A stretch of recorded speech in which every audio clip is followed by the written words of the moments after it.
अस्सलामुअलैकुम, hello everyone, welcome back to my channel. I hope कि मेरी यूट्यूब फैमिली बिल्कुल ठीक ठाक होगी। अल्हम्दुलिल्लाह मैं भी बिल्कुल ठीक हूँ।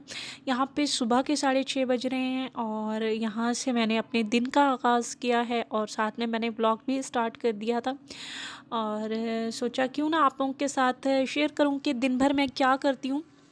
यहाँ पे आप लोगों के साथ दिन भर की रूटीन शेयर करूँगी और साथ साथ में 3 सांड हैं जिनकी आज मैंने धुलाई करनी है और वो धुलाई भी आप लोगों के साथ ज़रूर शेयर करूँगी। उनको जवाब देना बहुत ज़्यादा ज़रूरी हो चुका हुआ था।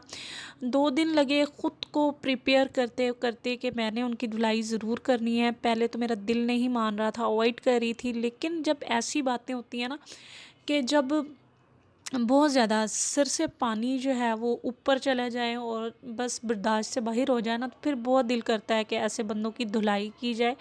वो वाली धुलाई भी आप लोगों के साथ शेयर करूँगी। खैर, यहाँ पे नाश्ता मैंने बच्चों को करवा के स्कूल भेज दिया था और उसके बाद हस्बैंड को भी भेज दिया था और अब मैं ख़ुद बैठ के नाश्ता कर रही हूँ यहाँ पे।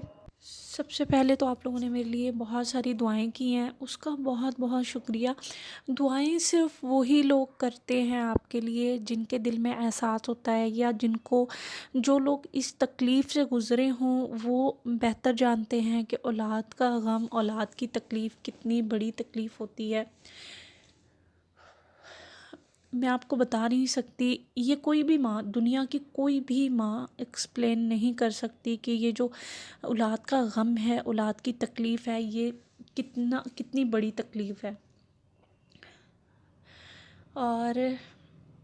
और ऐसी ऐसी औलाद की तकलीफ़ है जिसके बहुत ज़्यादा दुख आपने देखे हों, जिसको बहुत ज़्यादा कर्ब में, बहुत ज़्यादा तकलीफ़ में आपने देखा हो ना, उसकी तकलीफ़ें देख देख कर मुझे बिल्कुल नींद नहीं आती। उसकी जितने भी तकलीफ़ें हैं आज अगर मैं याद करती हूँ तो मैं रात को बिल्कुल सो नहीं सकती।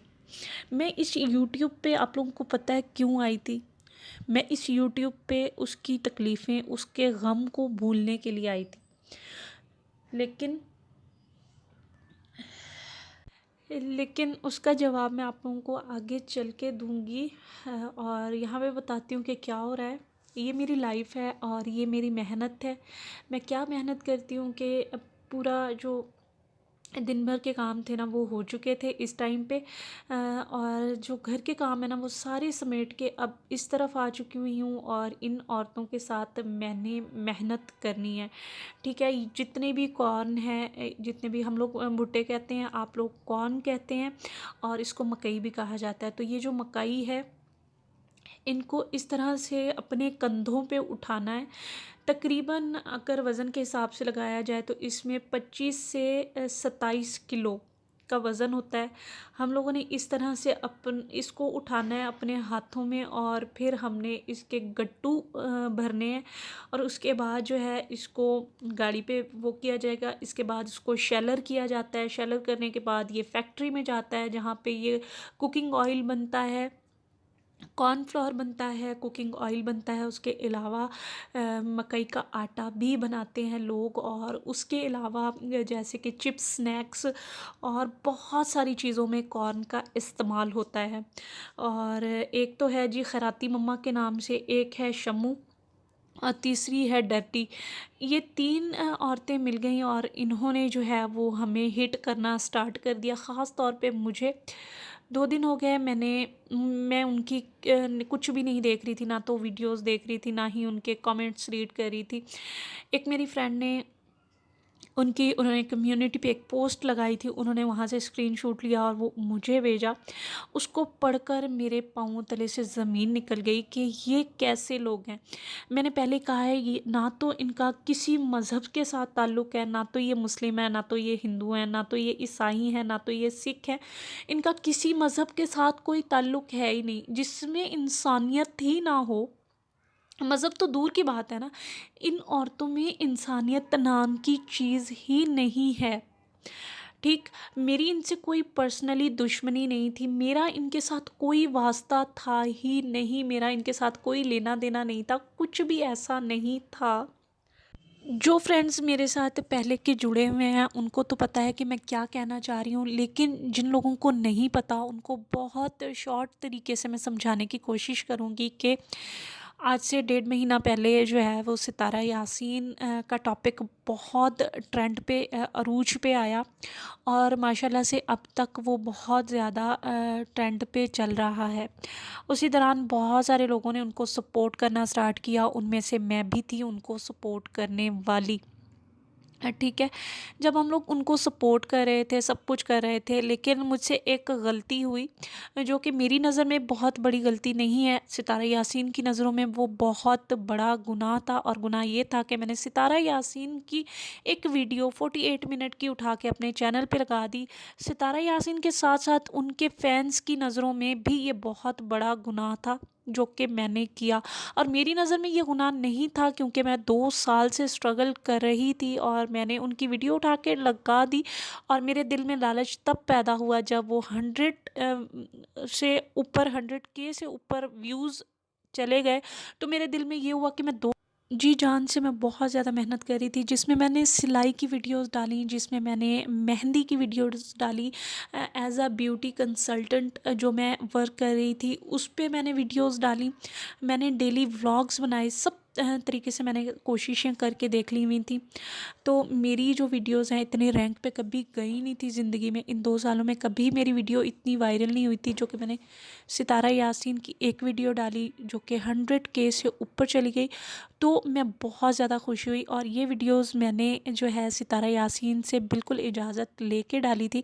लेकिन उन्होंने इजाज़त दी थी छोटे छोटे क्लिप्स डालने की और मैंने 48 मिनट की वीडियो उठा के डाल दी। जब सितारा यासीन या उनके ख़ानदान वालों ने या उनके कज़न या उनके भाई या जिसने भी वो वीडियो देखी और उन्होंने सितारा यासीन के चैनल से मुझे स्ट्राइक दे दी। स्ट्राइक आने की देर थी और फिर मैंने बहुत ज़्यादा रोई, चिल्लाई, चीखी, बहुत सारे लोगों से मदद मांगी। जब मैं वीडियोस बनाती थी रो रो के, और मैं सब प्रूफ भी देती थी कि मैंने सितारा यासीन से पूछ के वीडियोस डाली हैं, ये देखें मेरे पास ये प्रूफ है, उनके मैसेजेस हैं, उनके वॉइस मैसेजेस हैं, सब कुछ है, मैंने उनसे पूछ के वीडियो डाली है। फिर मुझे इतनी बड़ी सज़ा क्यों मिली? क्योंकि 100 से ऊपर मेरी इस यूट्यूब चैनल पे डॉलर भी बन चुके थे जो कि सब के सब तबाह हो गए एक 2 स्ट्राइक्स की वजह से, और मेरा चैनल बिल्कुल ठप होके रह गया। अच्छा जी, जैसे ही लोगों ने देखा कि मेरा चैनल अच्छा खासा रैंक पे चला गया है और मेरे चैनल को बहुत फ़ायदा हुआ है या व्यूज़ अच्छे आए या मुझे सब्सक्राइबर मिले हैं, तो जो लोग मेरे दोस्त थे वो भी मेरे दुश्मन बन गए। और उनको मुझे कुछ समझ में नहीं आया कि उनको इस तरह की आग लगी कि वो मेरे जो है वो ख़िलाफ़ हो गए। और मुझे समझ में नहीं आ रही थी कि ये लोग मेरे दुश्मन क्यों बन रहे हैं, मुझ पे इस तरह की बातें क्यों बना रहे हैं, या लोग इस तरह की मुझ पे बातें क्यों कर रहे हैं। फ़िलहाल मुझे टेंशन थी तो सिर्फ़ और सिर्फ ये जो स्ट्राइक्स पड़ी हुई हैं उनकी टेंशन थी। फिर जब मैंने सितारा से बात की, उन्होंने कहा ठीक है मैं आपकी स्ट्राइक वापस ले लूँगी। मैंने नहीं दी, मेरे कज़न ने दी है, वो एक गलतफ़हमी हो गई थी और गलती की वजह से हो गया सब कुछ। चलें जी, मैं मुत्तमईन हो गई और मैंने सोचा कि ठीक है जब उन्होंने कहा है तो वो अब बात करूँगी, यहाँ तक बात क्लियर हो गई। अब बात करूँगी वो जो 3 मगरमच्छ हैं उनकी। उन मगरमच्छों की एंट्री कब हुई? एंट्री तब हुई कि मैं भी जो हूँ वो बना रही थी सितारा के लिए वीडियोस, उनकी सपोर्ट में वीडियोस, लेकिन वो तीनों मगरमच्छ आते और उनको लगता कि वो सिर्फ़ और सिर्फ वही लोग जो हैं सितारा को सपोर्ट करने वाले हैं। हम सब तो सितारा के दुश्मन हैं, हम सब तो सितारा के ख़िलाफ़ हैं, हम सब तो सितारा के अगेंस्ट वीडियो बना रहे हैं। तो सिर्फ वही 3 मगरमच्छ हैं जो कि वो सितारा के लिए वीडियोस बनाते हैं, सितारा के हक़ में वीडियोस बनाते हैं या सितारा की सपोर्ट में वीडियो बनाते हैं। असल में बात क्या थी, वो बिल्कुल भी सितारा को सपोर्ट नहीं कर रहे थे, बिल्कुल भी सितारा के दुख पे उनको कोई रंज तकलीफ़ या गम नहीं थी। उनका मिशन, उनका जो असल में उनके जो मंसूबा था वो सिर्फ़ और सिर्फ यही था कि उन्होंने हमारे इस्लाम को टारगेट करना था, उन्होंने हमारे इस्लाम पे बात करनी थी, हमारे मज़हब पे, या फिर उन्होंने हमारे जो पाकिस्तान है उस पे बात करनी थी। उनको सिर्फ़ और सिर्फ एक कठपुतली मिल गई थी जिसका वो नाम दे रहे थे। सितारा को सपोर्ट कर रहे थे, बज़ाहिर तो वो सितारा को सपोर्ट कर रहे थे, लेकिन उस उनकी आड़ में वो इस्लाम को बदनाम कर रहे थे और उनको मौका मिल रहा था। उनको हमदर्दी नहीं थी सितारा से, ना ही उनको हमदर्दी है उनके दुख से, ना ही उनको हमदर्दी है ऐसी औरत के दुख से जिसकी 2 शादियाँ हो रखी हों, जिसके हस्बैंड की 2 शादियाँ हो रखी हों, या फिर जिसका हस्बैंड इस दुनिया से चला गया हो। क्योंकि निधि है जिसको जिसके हस्बैंड की डेथ हो गई, वो भी इनके मुल्क इनके देश की है, तो इन्होंने उनको क्यों इतना बुरा भला कहा, उनको क्यों इतना ट्रोल किया, उनको क्यों जाके इतना इतना टॉर्चर किया। उनको तो इन लोगों ने कहा कि बहुत अच्छा हुआ तुम विधवा हो गई, हालांकि उस बेचारी की छोटी सी एक बच्ची थी, उसके ऊपर उसकी ज़िम्मेदारी थी, उसके ऊपर बहुत ज़्यादा प्रेशर था, उसके हस्बैंड के दुनिया से जाने का इतना बड़ा गम था उसके कंधों पे, फिर भी इन लोगों ने उनको टॉर्चर किया, उसको बहुत ज़्यादा टॉर्चर किया। अगर ये लोग एक दुखी औरी औरत की मदद करने वाले होते तो क्या ये उनके अपने देश की थी, उनके अपने मज़हब की थी, तो उसको ये लोग सपोर्ट ना करते। उसको तो इन लोगों ने सपोर्ट नहीं किया और इनको आगे हमारी सितारा के ऊपर बहुत ज़्यादा सपोर्ट करने का जो डड्डा था इनके ऊपर सवार हो गया और इन्होंने कहा कि हमने तो सितारा को सपोर्ट करना है। बल्कि इन लोगों ने और इन्होंने जब हमारे मज़हब के ऊपर, हमारे इस्लाम के ऊपर बात करना स्टार्ट की, तो मुझ जैसे कई यूट्यूबर थे जो कि अल्हम्दुलिल्लाह हम मुसलमान हैं, हम लोगों को फ़ख्र है इस बात के ऊपर। और अगर हम पे पाबंदियां हैं, हमें नकाब करना है या हमारे इस्लाम में जायज़ है 4 शादियों का, तो वो हमारा मसला है ना।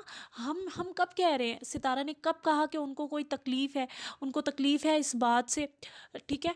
तो ये सिर्फ़ और सिर्फ इनको हमारे इस्लाम को बदनाम करना। तो इन्होंने क्या किया कि इन्होंने ये मैसेज कमेंट करना स्टार्ट कर दिया, जी इनको तो अपने इस्लामी कवानीन को चेंज करना चाहिए, इनकी तो औरतों ने, मतलब ये उनका सितारा यासीन का जो है वो माइंड फ्रेश कर रहे थे, उनके जो दिमाग है ना उसको ये लोग बदल रहे थे कि ताकि वो इस तरह की कोई ना कोई बात करे या फिर वो कोई ना कोई इस तरह का स्टेप ले या कुछ कहे कि हमारे इस्लाम में इस तरह से होना चाहिए। लेकिन उसने तो कहीं पे नहीं कहा। इन लोगों ने बातें करना स्टार्ट कर दी, इन लोगों ने वीडियोस बनाना स्टार्ट कर दी। और एक वीडियो जब इन लोगों ने बनाई, एक शम्मू है, उसने जब ये वीडियो बनाई और उसमें हमारे मज़हब, हमारे इस्लाम को इतना बुरा तरीके से इसने पेश किया और ऐसी बातें की, तो मुझसे बर्दाश्त नहीं हुआ और मैंने वहाँ पे इसको शट अप कॉल दी। और मैंने इसकी वीडियो का एक छोटा सा क्लिप जो कि 29 सेकंड का क्लिप था वो उठाया और अपनी वीडियो में लगा दिया कि देखें ये हमारे इस्लाम को किस तरह से बदनाम करी है। और मैंने 2 स्ट्राइक मुझे सितारा ने दी हुई थी, तो और एक इसने दी और मुझे ईमेल आ गया कि आपका चैनल 7 दिन के अंदर अंदर डिलीट हो जाएगा। फिर मुझसे शम्मू के नुमाइंदों ने इंस्टा पे रब्ता किया और बाकायदा इनकी वॉइस क्लिप्स भेजे, जिसमें ये था कि आप मेरे आगे हाथ जोड़ो, नाक रगड़ो, माफ़ी मांगो और बोलो कि मुझे आप माफ़ कर दें, उसके बाद मैं अपनी कॉपीराइट स्ट्राइक वापस ले लूँगी, आपका चैनल बच जाएगा, नहीं तो कोई चांस नहीं है। मैंने एक कम्युनिटी पे पोस्ट लगाया जिसमें कहा कि मेरी जूती माफ़ी मांगती है, अगर मेरे इस्लाम के नाम पे ये चैनल डिलीट होता है तो हो जाए, नहीं तो ऐसे 10,000 चैनल मैं डिलीट करवाने के लिए तैयार हूँ अपने इस्लाम के नाम पे, लेकिन मैं माफ़ी नहीं मांगूंगी। फिर इनको आग लग गई, माफ़ी मांगी मैंने, बिल्कुल सितारा से माफ़ी मांगी, जो कि एक गलती थी। मैंने उनका 48 मिनट के वीडियो यूज़ किया, ये मेरा बहुत बड़ा गुनाह था उनकी नज़रों में, जिसके लिए मैंने उनके आगे हाथ भी जोड़े, बहुत ज़्यादा रोई भी, गिड़गिड़ाई भी। और मैंने बाबर यासीन को कहा कि मैं अपना दुपट्टा जो है, क्योंकि इस टाइम पे बात आ गई है ना, एक बात है कि मेरी इज़्ज़त की बात है, मैं अपना दुपट्टा आपके पाँव पे रखती हूँ, पर मुझे माफ़ कर दें, मेरा चैनल डिलीट होने से बचा लें, ठीक है। जो कि मेरी बहुत बड़ी भूल थी, गलती थी, मैंने ये नहीं था कहना। और वही वॉइस मैसेजेस जो है वो इस लक्कड़ बग्गिया को भेजे गए। फिर इन्होंने, सितारे यासीन ने मेरी कॉपीराइट स्ट्राइक वापस ले ली, मेरे चैनल को बख्श दिया, मेरा चैनल जो था वो रिकवर हो गया। लेकिन मैंने जो है वो शम्मू, उस औरत से मैंने माफ़ी नहीं मांगी, ठीक है। तो मेरा चैनल रिकवर हो गया। जैसे ही रिकवर हुआ तो उन्होंने कम्युनिटी पे पोस्ट लगाई जिसमें उन्होंने कहा कि उन्होंने ये पागल होके इस तरह की कई पोस्ट किए अपनी कम्युनिटी पे, जो आप लोग पढ़ सकते हैं। फिर उसने एंड में कहा कि तेरा इलाज तो ऊपर वाले ने पहले ही कर दिया। तो उन्होंने जो है इस टाइम पे मेरे मरे हुए बेटे के ऊपर बात कर दी। मुझे कोई गम नहीं है कि उसने इस तरह से बात की है, मुझे ज़रा बराबर भी फ़र्क नहीं पड़ा।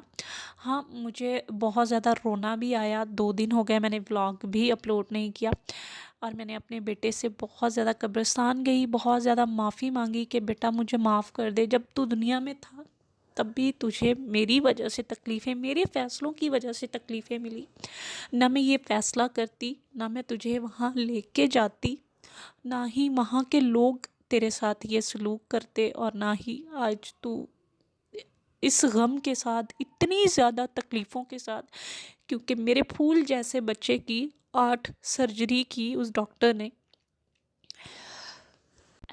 ऐसे इंसान के लफ्ज़ों से सिर्फ आप देख सकते हैं कि उसने किस तरह से एक मरे हुए बच्चे को भी नहीं छोड़ा, उसको भी वो बीच में लेके आई और उसका ज़िक्र किया।